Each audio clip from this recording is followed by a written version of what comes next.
Bismillahirrahmanirrahim. Allah'ın selamı, rahmeti ve bereketi üzerinize olsun. İdeal Eğitim Vakfı'nın hazırladığı eğitim ile ilgili güncel meseleleri konuştuğumuz Eğitim Güncesi adlı programda sizlerle birlikteyiz. Bugün bizlerle birlikte Halil İbrahim Suna hocamız konuk oldular ekranlarınıza. İnşallah yine bu haftaki eğitimle ilgili güncel konuları birlikte değerlendirmeye çalışacağız, konuşmaya çalışacağız. Hocam hoş geldiniz öncelikle. Hoş bulduk, teşekkür ederiz. Nasılsınız, iyisiniz inşallah? Elhamdülillah, sağlığınıza duacıyız. Allah razı olsun, çok teşekkür ederiz. Hemen sorularımızdan başlayalım hocam. Malumunuz bir tatil haftasını geride bıraktık. Ülkemizde tatil ile ilgili bazı söylentiler, tartışmalar hep süre gelmiştir. Tatil gün sayısıyla ilgili, ülkemizde tatilin fazla oluşuyla ilgili bu anlamda bir tartışma söz konusudur. Gerçekten de ülkemizde diğer ülkelere nazaran tatil anlamında fazla bir gün sayısı var mıdır? Veya şöyle de ekleyebiliriz. Özellikle tatilin öğretmen ve öğrenci üzerindeki olumlu, olumsuz etkileri nelerdir? Bu anlamda nasıl bir değerlendirme yapabiliriz hocam? Sözlerin en güzeli Kur'an-ı Kerim Besmele ile başlıyor. Biz de Besmele ile başlayalım. Bismillahirrahmanirrahim. Rabbi şrahli sadri ve yessirli emri ve ahlul ukdeten min lisani yefkahu kavli. Rabbi zidni ilmen ve fehmen ve alhiqni bis salihin. Eşşükru lillah ve lillahil hamd. Şimdi sorunuz güncel bir soru. Yani Türkiye'de tatil kavramı çok tartışılan bir kavram aslında. Kişiden kişiye de aslında tatil kavramı değişiyor maalesef. Yani belli bir ölçüt yok. İşte bu daha yeni bir haftalık tatilden çıktık.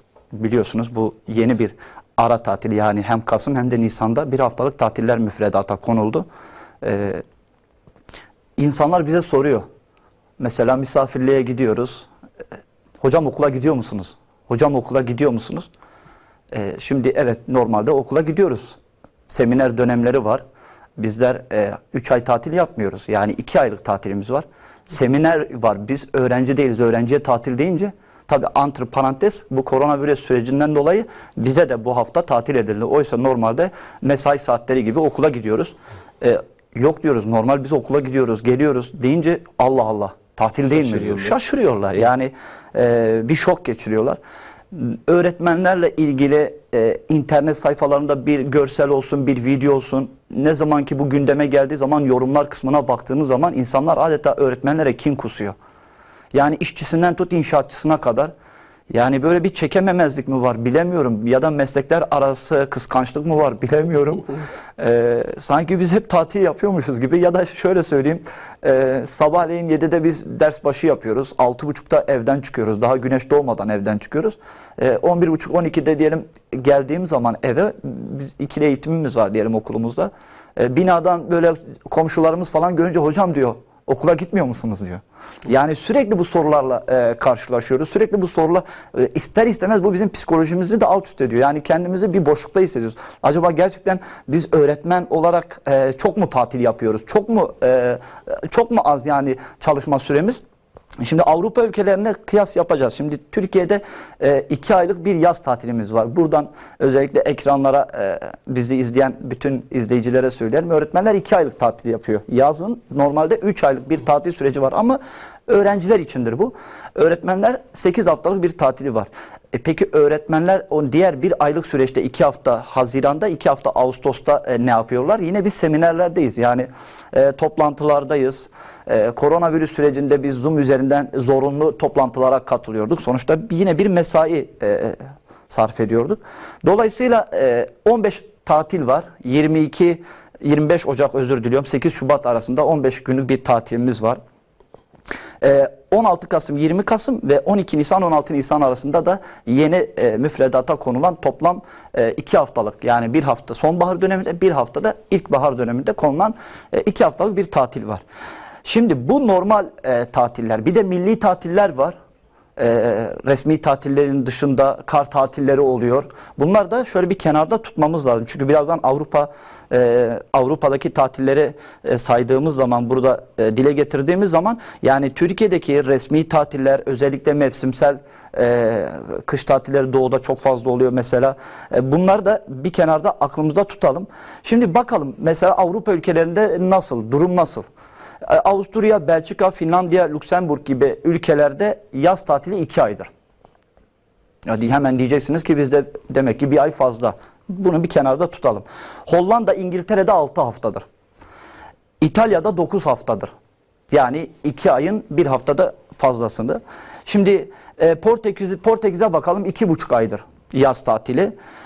Onlardaki tatil bizdeki tatil gibi değil. Yani biz mesela diyelim 2 aylık bir tatil sürecini bir anda veriyoruz. Onlar bu tatil sürecini de 2'ye bölüyorlar. Yani onlarda mesela bizde 2 dönem var. Güz dönemi ve bahar dönemi. Birçok Avrupa ülkesinde 3 dönem var. Yani eğitim, öğretim yılı 3 dönem şeklinde Aslında ele alınıyor. burada araya girmek istiyorum. Özellikle ülkemizin iklimsel, mevsimsel şartları bu anlamda da etkili. Çünkü Avrupa ülkelerinin çoğunda hani bizim ülkemizdeki gibi işte yazın sıcaklığı kavurucu bir şekilde belki kendini de hissettirmiyor. Çoğu kez aslında ülkemizde Temmuz, Ağustos ayları, hatta Haziran aylarında özellikle eğitim ortamlarının, okulların da çoğu kez klima olmaması gibi birçok fiziksel eksikliklerden dolayı zaten eğitim öğretime uygun bir iklim ve ortam da yok. Kesinlikle. Onu da belki işaret etmek faydalıydı. Yani yaz tatillerinde şöyle söyleyeyim, hatta biz öğretmenler olarak Haziran'ın son 2-3 haftasında öğretmenler olarak biz öğrencileri derse konsantrasyonlarını sağlayamıyoruz. Sınıflar ısınıyor, sıcak bir sınıf, bir de kalabalık sınıflar. Yani biz şöyle söyleyeyim, 30-35 kişinin bulunduğu bir sınıfta, özellikle Diyarbakır için konuşacak olursak 40 dereceyi bulan sıcaklarda, hele ki bir de güneş ışınlarını alıyorsa çok özür diliyorum. Yani ne kadar da beden temizliğine dikkat ederseniz edin, o sınıfta kesif bir ter kokusu oluşuyor. Yani bu ister istemez sadece bu sıcaklık meselesinden değil. Yani öğrenci, evet, klima ortamları olan okullar var. O öğretmenler, o öğrenciler de yine klimadan dolayı üşütebiliyorlar, hastalık. Biz bunu da yaşadık mesela. Evet. Diyelim bazı okullarda klima var. Evet, ama bu da dezavantaj. Çünkü evet, ÖSYM sınavında da mesela biz bunu gördük. Bazı okullarda öğretmenler ve öğrenciler klimalı ortamın altındayken bazı öğrenciler sıcaktan dolayı soruları çözemiyor. Hatta çok yakın bir akrabamın çocuğu diyor ki işte ben sınavdayım. Habire terimi siliyorum. Terim elime bulaşıyor. İşte içimde bir şüphe var. Şu kodlamayı yaparken acaba leke olur mu, değil mi? Bütün bu stres ve sorunları iç içe yaşıyoruz. Yani güzel bir yere değindiniz. Şimdi Avrupa'nın hava sıcaklığı, yani mevsimsel şartlarıyla Türkiye'nin mevsimsel şartları bir değil. Hele ki Mersin, Antalya, özellikle Akdeniz bölgelerinde yani %30'lara varan, %35'lere varan nem oranı var. İnsanlar normal klimanın önünde duramıyor. Dolayısıyla yani bunları da göz önünde bulundurmak lazım. Öğretim süresi dedik 3 dönemdir. Şimdi tatiller ne şekilde, yani nasıl tatilleri var onların? Sonbahar döneminde 11-15 gün değişen, ülkeden ülkeye değişen 11-15 arasında bir tatil süresi var. Paskalya tatilleri var. Yine bu da 11 gün gibi bir süre. Noel tatili, yani yılbaşı tatili ortalama 5 gündür. Yani yazında 40 gün, 50 gün civarında onların tatilleri var. Yani Türkiye, evet, tatil babından bakacak olursak çok fazla tatil yapıyormuş gibi duruyor ama öyle değil. Birazdan ders saatleri, yani haftalık ders saatleri ve öğretmenlerin yıllık ders süresi, yani çalışma sürelerini de göz önünde alacağız. Şimdi ilk öğretimde haftalık ders saati bizde 30 saattir. İlk öğretimde de, orta öğretimde de, lisede de toplamda 30 saattir. Avrupa ülkelerinde ise 22 ile 30 saat arasında değişiyor. Yani Türkiye'den ortalama 7-8 saat daha az ders saati olan ülkeler var. Mesela birkaç ülkeden bahsedelim. Hollanda mesela 22 saattir. İlk öğretim 2 kademeden oluşuyor. İlk kademesini tamamlamak için 22 saat ders görmeniz lazım haftalık. İkinci kademede ise 25 saat dolaylarındadır. Fransa'da birinci kademe 26 saattir, ikinci kademe 27 saattir. Portekiz'de birinci kademe 25 saat, ikinci kademe 31 saat. Dikkat ederseniz ikinci kademe Türkiye saatinden 1 saat fazla. Belçika'da birinci kademe 28 saat, ikinci kademe 28 saattir. Şimdi haftalık ders saatleri Türkiye vermiş olduğum örneklemelerin biraz üstünde gözüküyor. Peki öğretmenlerin çalışma süresine kadar 180 gündür. Şimdi Türkiye'de 180 gün ama diğer ülkelerde çalışma sürelerinin daha az olduğunu görüyoruz. Hollanda'da mesela biraz fazla, Belçika'da fazla, işte Hollanda'da, İtalya'da 200 saattir. Yani öğretmenler Türkiye'de 180 saat çalışırken İtalya ve Hollanda'da 200 saat. Ama Belçika'ya bakalım 182 saat. Türkiye ile hemen hemen yakın. İspanya daha az mesela Türkiye'den 175 saat. İngiltere 178 saat. Portekiz 184 saat. Yine onlarda da böyle bizdeki gibi demek ki tatiller var. Çalışma süreleri öğretmenlerle aşağı yukarı aynı. Yani belki 5-10 gün ya da saat dolaylarında bakacak olursak yani 180 gün Türkiye'de, diğer ülkelerde de işte 200 saatse yani bir 10 saat, 15 saatlik bir fark olabilir. Ama demek ki bizdeki sorun aslında öğretmenlerin ya da öğrencilerin çok fazla tatil yapmasından kaynaklı bir sorun değil. Yani eğitimimizdeki sıkıntıları tatile bağlamak, öğrenciler çok tatil yapıyor, öğretmenler uyuyor, öğretmenler işte efendime söyleyeyim 3 ay yatıp maaşlarını alıyor argümanı yanlış bir argümandır. Evet. Dünya standartlarına baktığımız zaman tüm dünya ülkelerinde tatil var.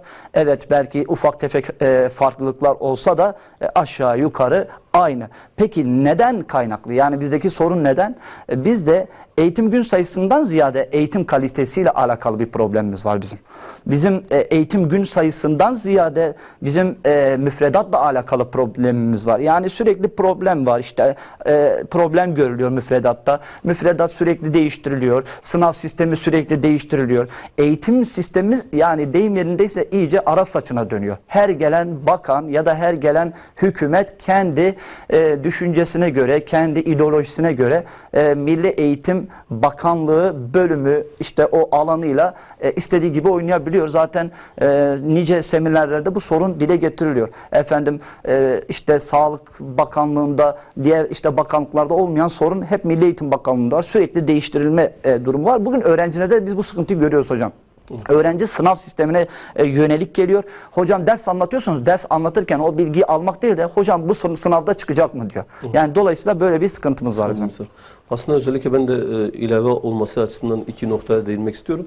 Birincisi eğitim öğretim faaliyeti zihinsel bir faaliyettir. Bu anlamda da öğrenci üzerinde ister istemez her gün yapılabilecek bir işlem değildir. Her gün bunun devam ettirilmesi mümkün değildir. Dolayısıyla ülkemizdeki tatillerin büyük bir sebebi aslında eğitim öğretimin fıtratından kaynaklıdır. Burası olayın ayrı bir boyutu. İkinci boyut ise bazı işler vardır zihin yorulur. Bazı işler vardır beden yorulur. Bazı işler de vardır hem zihin hem beden yorulur. Dolayısıyla bu işlerin günün 8-5 mesaisi içerisinde gerçekleştirilmesi mümkün değildir. Örneğin ülkemizde hastanelerde çalışan doktorlar ve hemşireler için de, sağlık çalışanları için de bu durum geçerlidir. Tıbbi görüntüleme kısmına bakan personeller bir gün çalışır, 3 gün çalışmaz mesela. Bunun kendine göre bazı şartları vardır. Dolayısıyla eğitim öğretimi, tatil meselesini de bu anlamda kendi şartları içerisinde değerlendirmek gerekir. Öğrencinin bir müddet dinlenmeye ihtiyacı vardır ki daha verimli bir eğitim ortamı gerçekleştirilebilsin diye. Evet. Hocam son günlerde özellikle 29 Ekim'de karşılaştığımız, yine 10 Kasım anma törenlerinde karşılaştığımız, daha önceki yıllarda aslında Türkiye'de belki 28 Şubat dönemi sürecinde sıklıkla gördüğümüz görüntüler vardı. Son günlerde adeta bu görüntüler tekrardan hortlatıldı. Özellikle örfümüze, ahlaki yapımıza, dini değerlerimize aykırı sayılabilecek birçok törenlerde kutsama görüntülerini gördük. Bu anlamda neler söyleyebiliriz hocam? Şimdi meslek öğretmeni olduğumuzdan dolayı siyer okumaları yaptığımız zaman ben hep merak ederdim. Ya bu putlara tapan özellikle ülkelerde bu putçuluk nasıl gelişmiş? Hep merak etmişimdir yani. Dünya bir araya gelse beni bir puta taptıramazsınız. Yani bir put, bir taştan kendi ellerinizle yaptığınız ve kendi duygularınızla kendi o puta, ellerinizle yaptığınız puta ibadet etmeyi benim aklım, fikrim, izanım, imanım el vermiyor. Dolayısıyla şimdi Allah Kur'an-ı Kerim'de Hazreti İbrahim'den bahsediyor. Hanif olduğundan bahsediyor. O hiçbir şekilde müşrik olmadı. O hiçbir zaman putlara tapmadı. Hazreti İbrahim bizim için çok büyük bir örnek yani.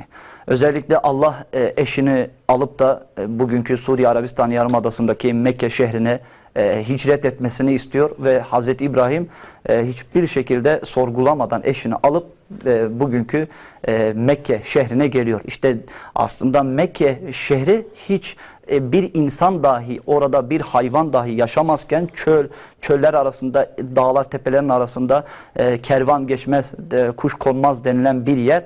Hazreti İbrahim orada Hazreti Hacer bırakıp geri dönüyor. Orada bir imtihan var. Yani Hazreti Hacer orada Hazreti İsmail'i büyütüyor. Daha sonra Hazreti İbrahim Mekke'ye dönüyor ve Hazreti İsmail ergenlik dönemlerine gelince onunla beraber ne inşa ediyordu? Kabe'yi inşa ediyordu. Kabe'nin tarihi süreci Hazreti İbrahim, Hazreti İsmail ile başlıyor.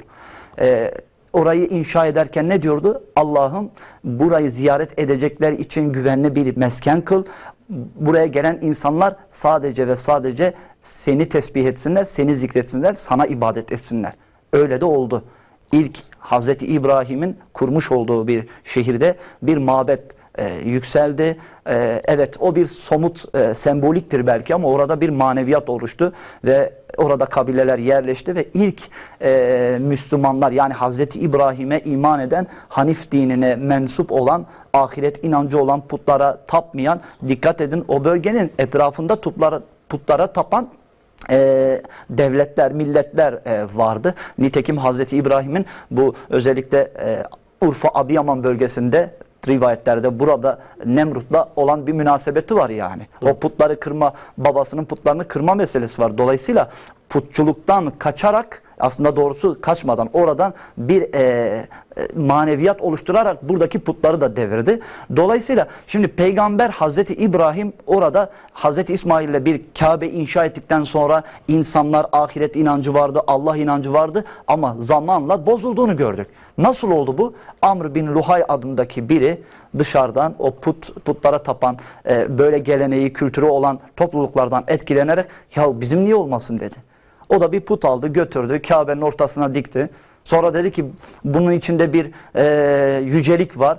Ona bir duygular atfetti, tapındı, tapınmaya teşvik etti, bir medya oluşturdu. Amr bin Luhay tanınan biriydi. Sıradan bir insan olsa o putu kafasında kırarlar. Ama tanınan bir medyası vardı onun. Dolayısıyla medyası çok güzel de işledi ve derken Hazreti İbrahim, hak batıl kavgası sürekli devam edecek. Dolayısıyla Peygamber Hazreti İbrahim'in getirdiği Hanif dini orada Amr bin Luhay'ın elleriyle putperestliğe dönüştü zamanla. Zamanla, bu bir süreçtir. Ta ki Hz. Muhammed orayı tekrar putlardan arındırana kadar. Şimdi bizim ülkemizde de Luhay medyası var. Amr bin Luhay medyası var. Yani özellikle 10 Kasım geldiği zaman cadı avına çıkıyorlar. Hele bakalım ne bulabiliriz? Yani Atatürk'e karşı birileri bir şey söylüyor mu diye. Edirne'de bir kızcağız, öğrenciydi, çıktı dedi ki Atatürk ilah değildir. Evet, ilah kelimesine şöyle bir bakalım, yani internetten bir araştıralım. İlah, Rab kelimesiyle özdeştir. Eşhedü en la ilahe illallah ezanlarımız Allah'tan başka ilah olmadığına şehadet ediyor. 5 vakit bu ezanlar bu kulağımızdan giriyor, beynimizde dönüyor, buradan çıkıyor. Bu kızcağız Edirne mahkemelerinde oturtuldu, gözaltına alındı. Yani ülkemde bunlar yapılıyor. Biz bunu sorgulamamız lazım. Sonuçta biz kitap okuyan insanlarız, tarih okuyan insanlarız, eğitimciyiz. Geçen günlerde özellikle 10 Kasım'da saat 9'u 5 geçe Kapalı Çarşı'da İstanbul'da durmayıp yürümeye devam eden, belki hiç günden haberi olmayan bir vatandaş linç edilmeye çalışıldı. Evet. Oysa Türkiye Cumhuriyeti'nin yasalarında 9'u 5 geçe anlamında böyle kişi duracak, saygı duruşunda bulunacak diye bir kanun ve mecburiyet yoktur. Gönüllüdür bu, isteyen durur, isteyen durmaz. Kesinlikle. Ama hemen böyle bir linç edilme durumu gerçekleşti. Yani Atatürk'ün 9'u 5 geçe ölmesi, o anda ilk kişinin sireni duyup da inmemesi Atatürk'e bir hakaret değil ki. Evet. Hakaret mi olarak algılıyoruz? Bu bizim algımızla alakalı bir problemdir. Adam inmeyebilir o anda. Belki de sakattır. Hani örnek veriyorum. Biz bunu geçen haberlerde gördük işte. Azarlıyorlar. Özellikle toplumumuzda Amr bin Luhay'ın nasıl ki Mekke'yi bozdu, bizim ülkemizde de maalesef bu Müslüman kimliği ortadan kaldırmak için azar da olsa 1930'lardan günümüze kadar bozmaya çalışan insanlar var. Bu bilinçli yapılan bir meseledir. Evet, Atatürk bir liderdir. Evet, Atatürk'e hakaret etmek kimsenin haddi değildir. Zaten Kur'an-ı Kerim de bunu yasaklıyor. Hiç kimsenin ideolojisine küfretme diyor. Çünkü onlar da dönüp senin ideolojine küfrederler. Dolayısıyla hoşgörülü davranmak, hakaret etmemek ayrı bir şeydir. Ama bir kişiyi yüceltmek, onu putlaştırmak, onu ilahlaştırmak, onu yarı tanrı ilan etmek, çok farklı bir şeydir. Zaten bu günümüzde olan bir mesele değil. Günümüzde belki de 10 Kasım'da biz bu sıkıntıları televizyonlarda görüyoruz ama bunun bir arka planı var, bir tarihi süreci var. Çok iyi tanıdığımız şairlerden kaleminden çıkmış şiirler var. Yani eğer ki yani izniniz olursa o şiirlerden birkaç tanesini okumak istiyorum. Evet, mesela Faruk Nafiz Çamlıbel'in şiirinden bir alıntı yapacağım, bir okuyacağım burada. Yani söyleminde neler olduğunu göreceksiniz. Yürüyor kalbimizin durduğu bir yolda değil, kanlı bir gözyaşı nehrinde muazzam tabutun. Ey ilahın yüce davetlisi, göklerden eğil. Altını çiziyorum, göklerden eğil. Göreceksin duruyor kalbimizin üstünde putun. Faruk Nafiz Çamlıbel, zaten hiç bu adamın, bu şairi tanımayanlar dahi ismini muhakkak okul okuyanlar duymuştur. Kemalettin Kamu'nun yazmış olduğu bir şiir var. Burada erdi Musa, burada uçtu İsa. Bülbül burada varsa hürriyet için öter. Ne örümcek ne yosun, ne mucize ne füsun. Kabe Arap'ın olsun, Çankaya bize yeter. Yani bu tarzdan şiirler aslında yıllar önce hocam çocuklarımıza okutulan kitaplarda, okul kitaplarında bile vardı. Evet. Ve bu anlamda hani çocuklarımızın özellikle ideolojik bir eğitim anlayışıyla zehirlendirilmeye çalışıldığı gerçeği var ülkemizde. Bu anlamda özellikle okul ile ilgili kısmı birçok velimiz şunu diyebiliyor. Şahsen ben kendim de çocuğumun götürülüp işte bir okulda Atatürk dahi olsa bir kutsama yapılması ülkede bu anlamda kabul edilebilecek dini değerlerimize aykırı bir durumdur. Bir veli olarak kendim bunu kabul etmem ve birçok velimiz de bu anlamda buna karşıdır. Bunu kabul etmez belki bu anlamda. Evet. Dolayısıyla toplumun işte kendilerince bir tarafı methedelim derken oysa toplumun ahlaki değerlerine, dini değerlerine, örf ve geleneklerine aykırı bir hal içerisine girmek bu anlamda özellikle eğitim noktasında eğitime zarar veren bir unsurdur. Hani o noktada belki bir zamanımız çok yok Evet. fazla. Oraya da belki değinmekte fayda vardı. Hocam ben özellikle hani bunu bir tarafa bırakalım çünkü dediğimiz gibi bu konu çok konuşuldu belki. Sadece bizler de bir bu anlamda değinmek istedik belki. Velilerimizin çoğu kez sahadan tepkilerini dile getirmek anlamında. Yine özellikle belki daha çok öğrencilerimize faydalı olacak şeylerden bahsetmek Evet. gerekir. Özellikle Kesinlikle. kütüphanesiz okul kalmasın projesi son dönemlerde Milli Eğitim Bakanlığı'nın aslında başlattığı güzel bir proje. Ve birçok okullara belli bir tarihi süreç içerisinde şey yapmaya çalışıyorlar, kütüphaneler kurmaya çalışıyorlar. Bu anlamda faydalı bir uygulama aslında. Ancak baktığımız vakit okullarımızın çoğunda hala ciddi bir kütüphane eksikliği vardır. Hatta kütüphane olan okul sayısıyla ilgili Milli Eğitim'in paylaştığı bir veri yoktur belki ama biz sahadan tecrübeyle gözlemlerimize baktığımız vakit kendi şehrimizde olsun, diğer şehirlerde olsun çoğu kez okullarda ciddi manada bir kütüphanenin olmadığını görüyoruz. Kütüphane varsa içerisinde kitap yoktur. Kitap varsa çocuklarımıza faydalı olabilecek kitaplar çoğu kez yoktur. Yani bu noktayla ilgili özellikle neler diyebiliriz? Okul idarelerine, öğretmenlere, velilere, bizlere neler düşmektedir hocam? Evet. Yani şimdi Allah Kur'an-ı Kerim'de ilk ayet okudur. Dinle değildir yani. Biz öğrencilere hep konuşuyoruz, öğrenci dinliyor ama öğrenciyi okutmaya yönelik çalışmalar maalesef belki Milli Eğitim Bakanlığı güzel etkinlikler yapıyor ama bu maalesef sahaya yeterince inmiyor. Yani Din Öğretimi Genel Müdürlüğü de böyle programlar yapıyor. Okumayla ilgili, kitap okumayla ilgili daha geçen yıl okullara ödenek verildi mesela. Projeni kur, grubunu oluştur, kitapları biz verelim diye. Bugün biz kitap sıkıntısı yaşamıyoruz. Yani eskiden öğrenciler bir kitabı bulabilmek için sahafçılarda dolaşırlardı 2-3 saat. Gerçekten de eski öğrenciler ile yeni öğrenciler arasında da çok fark var. Yani bugün bir öğrenci şimdi bir kitabı eline aldığı zaman daha okumadan 10 sayfayı okuyor. Kitap 200 sayfaysa 10 sayfada bir pazarlık yapıyor kitapta. Şöyle bir bakıyor, o daha 200 sayfa var. Bir 10 sayfa daha okuyor. Yine kitabın sayfalarını sayıyor. O daha 180 sayfa var. Yani kitap okuyoruz ama kitabı anlamak için de okumuyoruz. Yani bu da büyük bir sorunumuzdur. Evet, kitap okuyalım ama gerçekten okumak için mi okuyacağız yoksa öğrenmek için mi okuyacağız? Biz daha bunu öğrencilerimize maalesef Türkiye genelinde bunu veremiyoruz. Özellikle bu velilerden de kaynaklı bir sorun var. Yani biz bir şey yapmaya çalışıyoruz, bakıyoruz ki veli tak okula geliyor. Bu kitabı öğrencime okutmanızı istemiyorum diyor. Neyi var bu kitabın? İşte istemiyorum.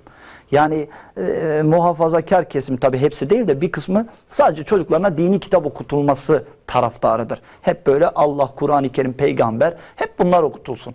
Evet, bunlar okutulsun, öğrenci dinini tanısın ama dünya sadece bundan ibaret değil ki. Dünyanın ticaret boyutu var değil mi? Bugün ekonomi boyutu var. Yani kahvehanede oturup bu özellikle taşra insanları kitap okumadan saatlerce ekonomi hakkında konuşabiliyorlar. Yani bir ekonomist onların arasında olsa diyecek ki ya benden çok biliyorlar, benden çok çünkü onlardaki bir ütopik bir hafıza var. Yani çok enteresan. Oturuyorlar her bir çayla bir kitap kadar bilgileri olduğunu söylüyorlar ama bu en büyük sorun kitap okumamazlıktan geliyor. Allah diyor ki oku, kendini oku, tabiatı oku, kainatı oku. Dolayısıyla biz okullarımızda evet bu çalışmayı yapmaya çalışıyoruz ama öğretmenler topyekün olarak bunu yapması lazım. Mesela öğrenciye sen kitap okutturuyorsun ama kendini okumuyorsun. Bugün Türkiye'deki öğretmenlerin okuma oranları ne durumda mesela? Bununla ilgili belki elimde bir istatistik yok ama görülen köy kılavuzu istemiyor yani. Böyle bir sıkıntımız var. Şimdi biz kendi okullarımızda diyelim grup oluşturduğumuz zaman o gruba bir temsilci yönetmek için o sınıfı temsilci koyduğumuz zaman kitap alışverişlerini takip etmesi durumunda öğretmenin de bir nevi aslında o yorgunluğunu dindirecektir. Bugün kütüphane kulüpleri var okullarımızda. Hatta devlet bu kulüpler için de ödenek veriyor. Çok azdır belki ücreti ama bir ödenek sonuçta veriyor. Bu kulüplerimizin hiçbirinin bir çalışması var mı okullarımızda? Proje okullarında belki biraz çalışma var ama teknik meslek liselerinde, diğer işte imam hatiplerde olsun okuma oranımız ne? Mesela bu benim en büyük sorun olarak gördüğüm bir meseledir. İmam hatip 4. sınıfa gelen bir öğrenci Kur'an-ı Kerim'i baştan sona okumuş değil. Hatta biraz daha ilerleteyim. İlahiyat bitiren öğrenci belki de öğretmen olarak atanacak. Kur'an-ı Kerim'i baştan sona şöyle bir Allah ne diyor? Şöyle bir okuyayım. Merak etmiyor yani. Merak etmiyoruz. Bugün para kazandıran şeylere meylediyoruz.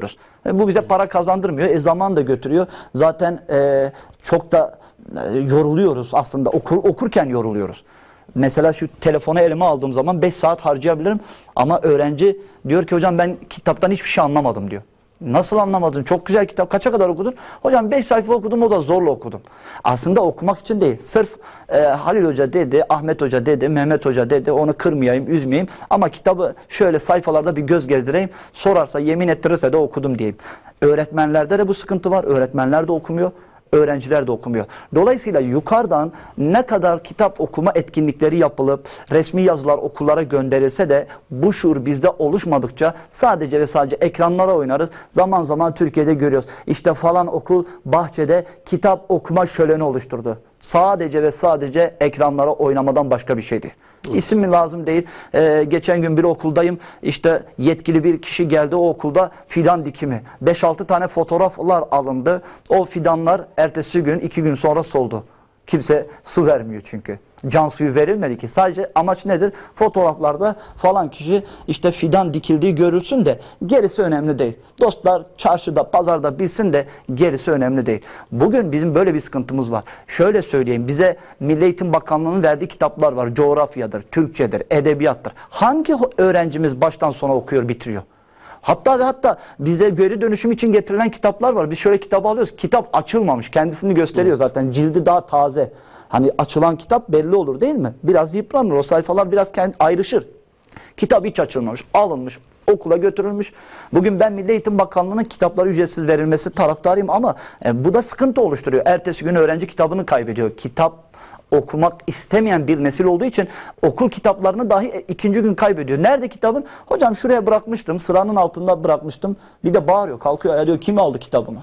Yani oturup da şöyle bir düşünse ben ne yapıyorum? Ben öğrenciyim. Sormak lazım hocam. Evet. Özellikle yani bu sıkıntı gerçekten de birçok programda dile getirilen bir sıkıntı. Yani bizler eğitimciler olarak aslında çocuklarımızın, gençlerimizin okumasına yönelik, okuma alışkanlığının kazandırılmasına yönelik gerek okullarda olsun gerek kendi evlerimizde olsun neler yapabiliriz hocam? Özellikle okuma alışkanlığı kazandırma noktasında. Yani babalara burada çok iş düşüyor, annelere çok iş düşüyor. Sadece babanın okuması da yetmiyor. Baba ile annenin bir okuma saati olacak. Nasıl ki yemekten sonra hanım hele bir çay koy, bir çay içelim de diyor ya babalar. Evet. Babalar şunu da diyecek. Hanım, çocuklar alın kitaplarınızı şöyle bir 40 dakikalık bir okuma yapalım. Birlikte ama bunu bir yapalım. günlük değil ha. 2 günlük değil, 3 günlük değil. 4. gün işim var. 5. gün hele dur dizim var, filmim var, sporum var değil. Çünkü edvemuha ve in kalle. Peygamberimiz ne diyor? Az da olsa devamlı olanıdır. Kesinlikle. Yani namazlar için de geçerli bu. Ben bugün oturayım teheccüde kalkayım, nafileleri kılayım ama 3. 4. gün farzları bile terk edeyim. Bu İslam'da da hoş görülmeyen bir şey. Dolayısıyla kitap okuma da böyle. Az olsun, yarım saatlik olsun, 40 dakikalık olsun ama sürekli olsun. Belki biz bunu bir hafta sonra bu alışkanlığı elde edeceğiz. Belki ilk hafta burnumuzdan solacağız. Bize işkence gibi gelecek ama alıştıkça tıpkı acı bibere alışan Urfalılar gibi alışmayan insanın her tarafından ter atar o biberi yedin mi ne lezzeti. Onun için işkencedir ama ya acı nasıl yemezsin sen ya? Acı ayrı bir tattır diyen insanlar da var. Çünkü alışmayla alakalı. Yani alışmamız lazım. Bir de şunu da şunu da söylemekte fayda görüyorum. Her türlü kitabı okuyalım. Ahlaksızlardan da ahlak elde edelim. Askerdeyken kitaplarımı aldım böyle bir 10-15 tane kitap aldım. Gittim askerde bitirdim. Ya kitap arıyorum kitap yok. Neyse bir tanesi dedi bende bir kitap var. Aldım o kitabı okudum. Aman Allah'ım.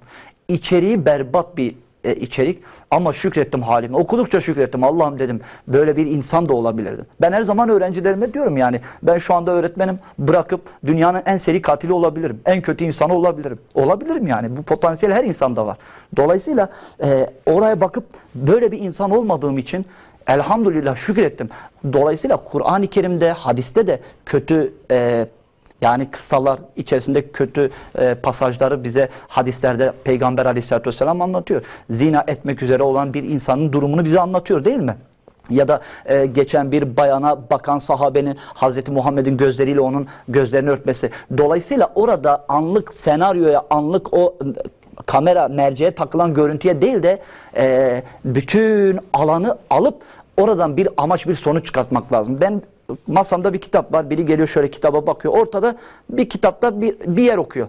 Hocam diyor bu kitap ne biçim bir kitaptır diyor ya. Berbattır diyor. Niye diyorum şu paragrafta bakar mısın diyor ne anlatılıyor. Tamam da kitabı bir baştan sona oku. Yazarın ne vermek istediğini bil. Milli Eğitim Bakanlığı'nın temel klasikleri ve yabancı klasikleri var. Bunlar içerisinde aldatma, ahlaksızlık bunlar da var kitaplarda.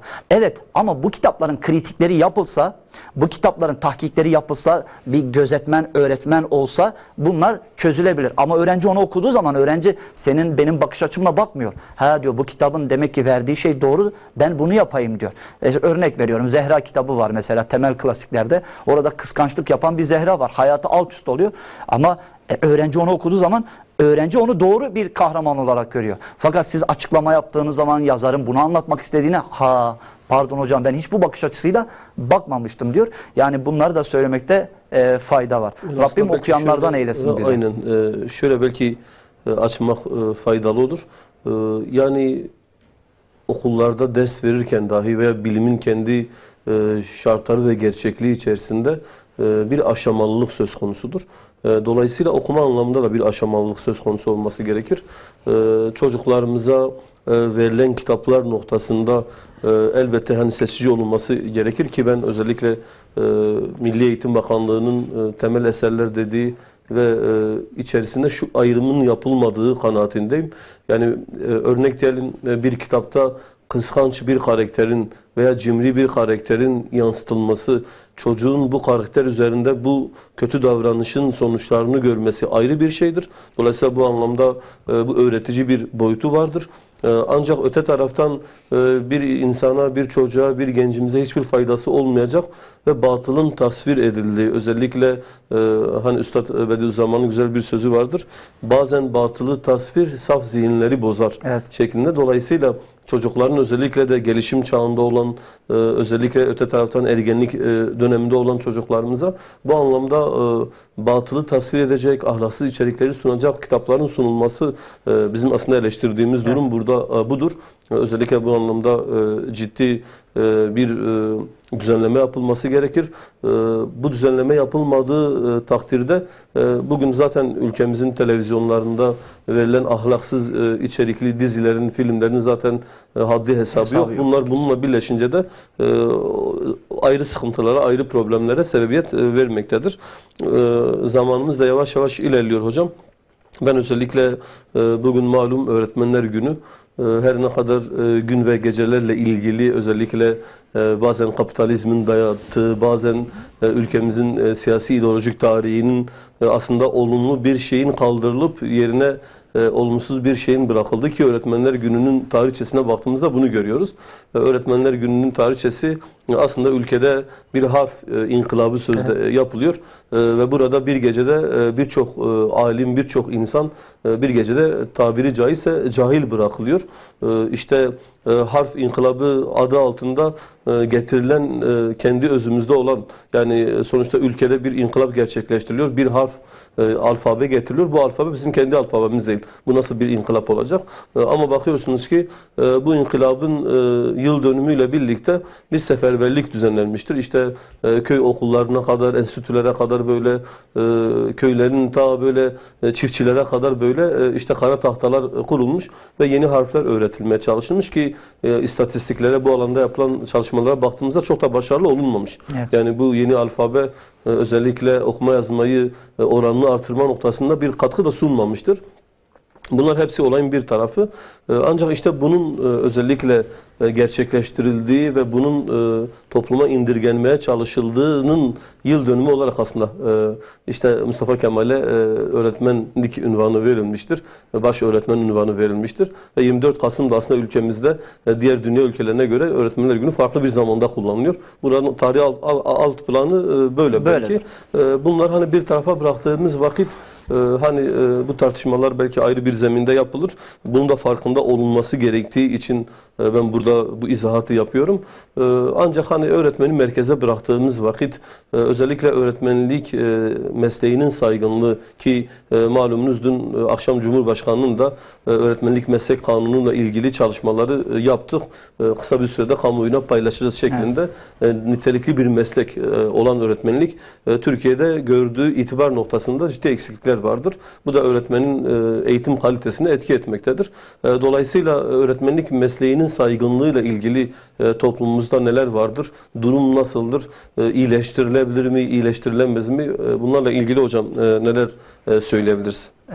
Teşekkür ederiz. Aslında iyi bir konum, iyi bir yere değindiniz. Evet hocam. Öğretmenlik mesleği gerçekten sonradan elde edilen, okunarak elde edilebilecek bir meslek değil. Öğrenciye diyorsun ki işte ne olmak istiyorsun? Diyor doktor olmak istiyorum. Ne olmak istiyorsun? Öğretmen olmak istiyorum. Aslında bu istemek içten olan bir istek olması lazım. İçten olmayınca işte bugün hali hazırda öğretmen olanlar var. Bir de öğretmencilik yapanlar var. Yani bu iki şeyi birbirinden ayırt etmemiz lazım. Öğretmen olanlar mesai saatlerine kendini hapsetmez. Ders saati, ücreti, hesaplamaları yapmaz. Aylık her ay ek derslerinin ücretini hesaplayan öğretmenlerimiz var yani. Güvensizlik midir bilmiyorum. Belki idarenin yapacağı hatalardan şüpheleniyor. Yani güvensizlik var. Kendim de hesaplayayım diye. Enerjisini buraya harcıyor. Ya da işte gerek yok yani. Kurs yapmaya gerek yok, ek ders almaya gerek yok. İşte ücreti şu kadardır. Bunu yapacağıma evde otururum mesela daha iyidir. Salt ücret üzerinden. Evet, salt ücret üzerinde. Dolayısıyla öğretmenlik mesleğini, derecesini insanların nezdinde düşüren en büyük sebeplerden bir tanesi de bu. Toplumda öğretmenler cimridir. Öğretmenler açgözlüdür. Yani saygınlığın zedelenmesinde birinci rol sahibi, pay sahibi olanlar başta öğretmenler. Aynen öyle. Yani bu öğretmenler odasında da bu binlerce okuldaki ana meseledir. Yani işte ekonomi bugün biliyoruz hali hazırda her yokuştan sonra bir iniş, her bir inişten sonra bir yokuş vardır. Türkiye bolluk zamanlarını da gördü. Bazen ürün vardı, para yoktu. Bazen para vardı, ürün yoktu. Bugün ürün var, para yok. Ekonomik açıdan yani yükselişler, inişler olabiliyor. Bunu öğretmenler odasına taşımanın, bunu dersine bir kenara bırakıp işte öğrencilere ben aslında başka işler de yapabilirim ama ben sizin için buradayım deyip de böyle ekranlara oynamak var, oynayanlar var. Aslında oturmamasının sebebi de belki hocam buradan, aslında hani sorumuzun başında dedik ya, öğretmenlik mesleğinin saygınlığı. Aslında öğretmenlik meslek olarak saygın bir meslektir. Dolayısıyla biraz daha böyle işte diyelim ki saygınlığı zedeleyecek bazı noktalar, basit kalan bazı noktaları öğretmenlere çok yakıştıramıyoruz. Hani Aynen öyle. Hocalarımızı, öğretmenlerimizi, eğitimcilerimizi tenzih ediyoruz. Bu anlamda dolayısıyla hani başta önce öğretmen aslında kendine yakışacak bir tavrı ortaya Kesinlikle. koyacak. Tabii ki özlük haklarını savunacak, özlük haklarını isteyeceği platformlar da vardır. Ama bunun yeri öğretmenler odası veya diyelim ki sınıf değildir Evet. diyoruz. Evet, devam edelim hocam. Bu bir. İkincisi, ben her zaman Hazreti Muhammed Aleyhisselatü Vesselam'ın sahabelerini hayatımda örnek almışımdır. Sahabeler hiçbir ücret yani peygamberden bir beklenti olmadan Hazreti Muhammed onları sağa sola vali olarak atadığında, öğretmen olarak gönderdiğinde onlar ya Resulallah ücretim ne kadar diye pazarlık konusu etmemişlerdir. Mus'ab bin Umeyr'i Allah Resulü Medine'ye gönderdiğinde biliyorsunuz Medine ile bir daha öncesinden peygamberimizi davet ettiler ama peygamberimiz oraya gitmeden önce 622'de hicret etmeden önce 620'li yıllarda Mus'ab bin Umeyr'i gönderdi oraya. Mus'ab bin Umeyr bir sene sonra dönüyor, Hazreti Muhammed'in kapısını çalıyor. Ya Muhammed, ya Resulallah ben geldim diye Hazreti Muhammed kapıyı açıyor. Orada birbirlerine sarılmalar var. O senaryoyu görmek isterdim. O senaryo hem birbirlerine sarılırken de Mus'ab bin Umeyr konuşmaya devam ediyor. Ya Resulallah diyor, Medine'nin yarısını Müslüman yaptım. Yarısını Müslüman yaptım, bir kişi. Bugün karanlığa söveceğimize bir mum yakalım. İşte toplantılar oluyor, 200 kişi toplantıda, herkes eleştiriyor. Müfredatı eleştirelim, evet, ama bir mum yakalım. Ben kişisel olarak neler yapabilirim? Hani Hazreti İbrahim'e su taşıyan karınca misali. Bir damla da ben taşıyayım. Yani en azından ben bütün Türkiye'deki eğitim sistemini düzeltemiyorum ama sınıfımdan başlayayım. Yani okulumdan başlayayım. Bugün ketum olmuşuz hocam. Ketum olmuşuz. Hakikaten ketum olmuşuz. Yani anlatamıyoruz. Eğitim bugün evet öğretme değil yönlendirme olması lazım. Yönlendiremiyoruz. 40 dakikayı dolduralım, alalım çantamızı, sınıfımızdan çıkalım mantığındaki öğretmen ister istemez toplum içerisinde ne yapıyor? Öğretmenin seviyesini aşağı düşürüyor. Öğretmen sadece okulda öğretmen değildir. Altını çiziyorum. Evde öğretmendir. Sokakta öğretmendir. Çarşıda öğretmendir. Bir binada öğretmen olduğu zaman herkes o isimle tanımıyor. Öğretmen falan diyor. Ahmet öğretmen diyor. Şimdi onun yaptığı bir yanlış bütün öğretmenler camiasındadır. Sadece imamın yaptığı hata bütün Diyaneti imamı karalamıyor. Öğretmenin yaptığı hata da Milli Eğitim camiasını karalıyor. Dolayısıyla öğretmene yakışmayan hal hareketlerden de öğretmen uzak durması lazım.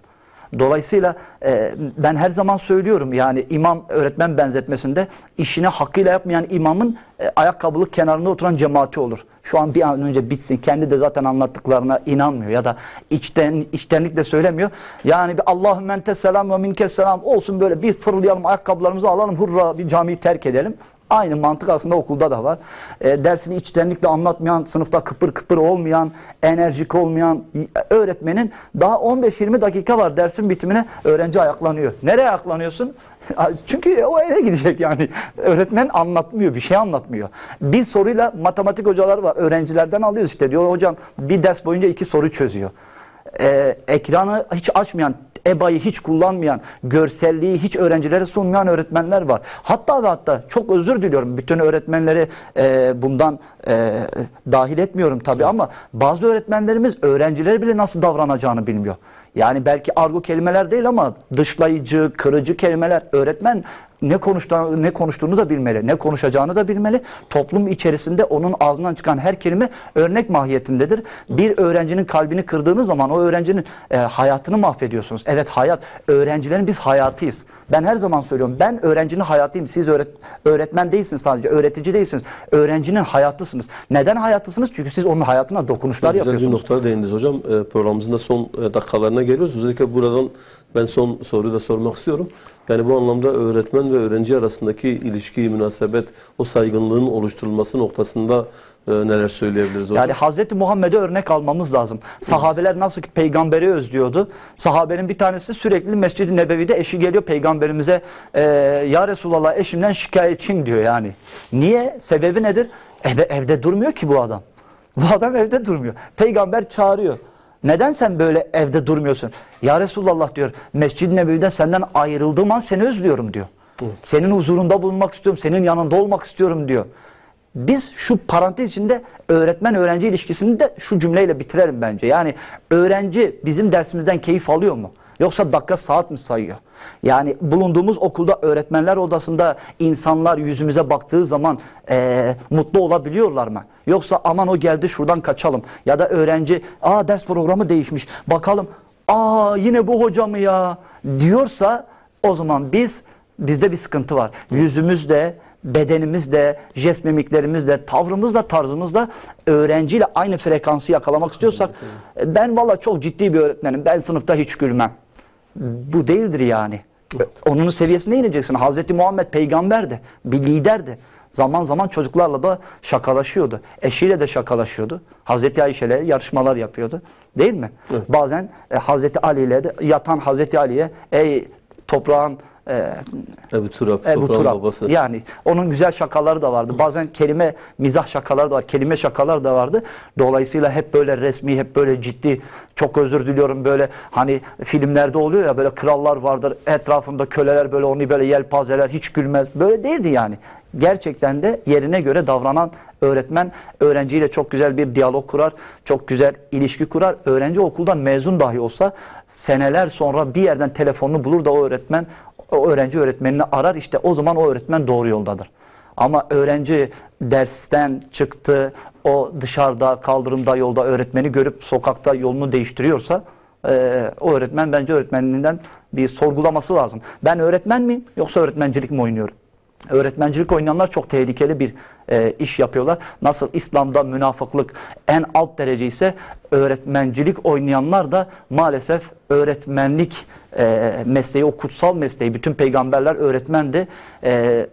O kutsal mesleği maalesef ayaklar altına almış oluyorlar. Öğretmenlik gönül işidir. Maaşa, efendime söyleyeyim gelire, ücrete dayandırılmaksızın yeri geldiğinde gönüllü olarak da iş yapar. Evet, dünya hayatını idame edebilmek için, yaşayabilmek için para gerekiyor. Ama paraya meyleden, gönlünü, kalbini paraya yönlendiren, parayla her şeyi ölçütleyen, hani bu psikolojik danışmanlar vardır ya. Evet, sizin hastalığınız, saatiniz bitti.